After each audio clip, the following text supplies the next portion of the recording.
ఈ రోజు నేను ఒక ఇంట్రెస్టింగ్ ఛాలెంజ్ తీసుకున్నాను. ఒక సినిమాను డైరెక్టర్ గా నేను ఎలా మలిచేవాడినో చూపించబోతున్నాను. ఈ వెర్షన్ మీకు ఎలా అనిపిస్తుందో చూద్దాం. మనం సినిమా చూస్తుంటే తెరపై కనిపించే దృశ్యాలు అసలైన స్క్రిప్ట్ కి ఎప్పుడూ ఖచ్చితంగా కాపీ కాదు. ఎందుకంటే డైరెక్టర్లు చాలా సార్లు స్క్రిప్ట్ లో మార్పులు చేస్తుంటారు. ఈ మార్పులు ఒక్కోసారి సినిమా మూడును, కథను పూర్తిగా మార్చేస్తాయి.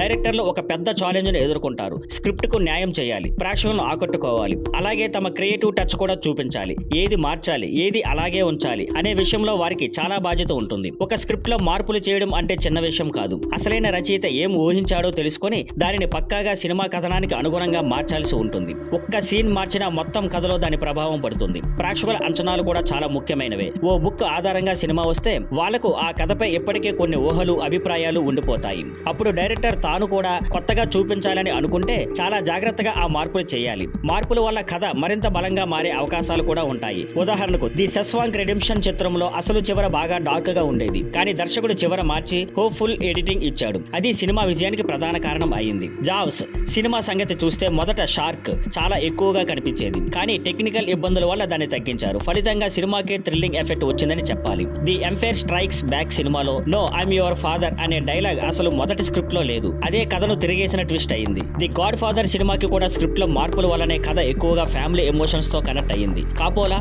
ఆ సినిమాను కేవలం క్రైమ్ స్టోరీ కాకుండా ఓ మానవ సంబంధాల కథగా మార్చారు. ఇలాంటి మార్పులు సినిమా కేవలం ఓ కథ కాకుండా ఓ అనుభూతిగా మిగిలిపోయేలా చేస్తాయి. ఫైనల్ గా చెప్పాలంటే సినిమా తయారీ ఒక మారుతూ ఉండే ప్రక్రియ. ఒక చిన్న మార్పు సినిమా ఫలితాన్ని పూర్తిగా మార్చేయవచ్చు. మీకు ఎలాంటి స్క్రిప్ట్ మార్పుల గురించి ఇంకేమైనా తెలుసా? కామెంట్ లో చెప్పండి. అలాగే యాక్టర్లు పాత్రల కోసం ఎలా ప్రిపేర్ అవుతారో మా మరో వీడియోలో చూద్దాం. చూసినందుకు ధన్యవాదాలు.